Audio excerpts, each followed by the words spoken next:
Hello, everyone. My name is Lawrence Valdez, and today we'll be going over Lab 3 Black Hole and Orbits, Physics 2111, Spring 2026. In this lab, I used a computational model using GlowScript to analyze orbital motion.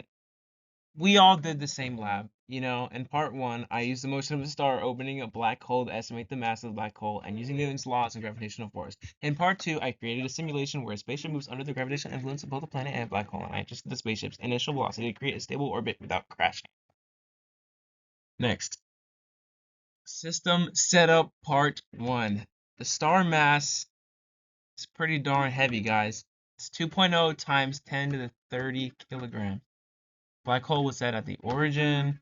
Time between data points was, a day, a lot of seconds. I was given a unique trajectory from a seed, aka my email.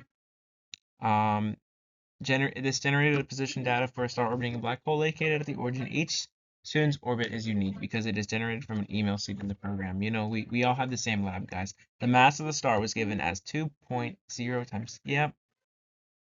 Thank you. Next. Now, calculating the net force, guys. This is a screenshot of my code. Feel free to go through it if you'd like. To determine the net force acting on the star, I first calculated the velocity using the change in position over the change in time. Then I calculated the momentum of the star using the equation momentum equals mass times velocity. By comparing the momentum at different time steps, I calculated the change in momentum, dividing that change in momentum by the time interval gave the rate of change of momentum. According to Newton's second law, the rate change of momentum is equal to the net force acting on the object. This allowed me to determine the net force acting on the star throughout its orbit. Next, calculating black hole mass. Black hole mass was pretty big, 1.02229 e to the 34. It's pretty darn big, guys. I used this formula after calculating the net force on the star. I assume that the only force acting on the star was the gravitational force from the black hole. Using Newton's law of gravitation, the gravitational force depends on the gravitational constant, the mass of the black hole, the mass of the star, and the distance between them. I rearranged this equation to solve for the black hole mass. The program produced many slightly different values throughout the calculation loop, which was kind of annoying, so I averaged them to obtain one final estimate. The estimated mass of the black hole was approximately 1.0229 times 10 to the 34th kilogram. What does all of this mean? These are my bullet points. The net force is equal to total physical force in the star. Rate of change of momentum is equal to how motion changes. Newton's second law, F net equals dp over dt. Parallel component, change in speed. Perpendicular component, change in direction. That's essentially it. This is my code for reference, and you guys can read the transcription at the bottom if you'd like. Part 2, simulation setup, for the code of part 2. I just included both pictures because I figured it'd be helpful. The black hole, planet, and spaceship were the system. Planet orbits the black hole.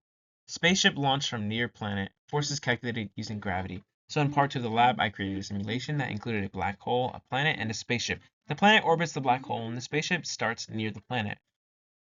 In the calculation loop, I computed the gravitational forces acting on the planet and the spaceship. These included the gravitational force between the planet and the black hole, and so on. Newton's second law to update their velocities and positions over time, allowing the simulation to model the model of the system. Obviously not perfectly, but, to an extent.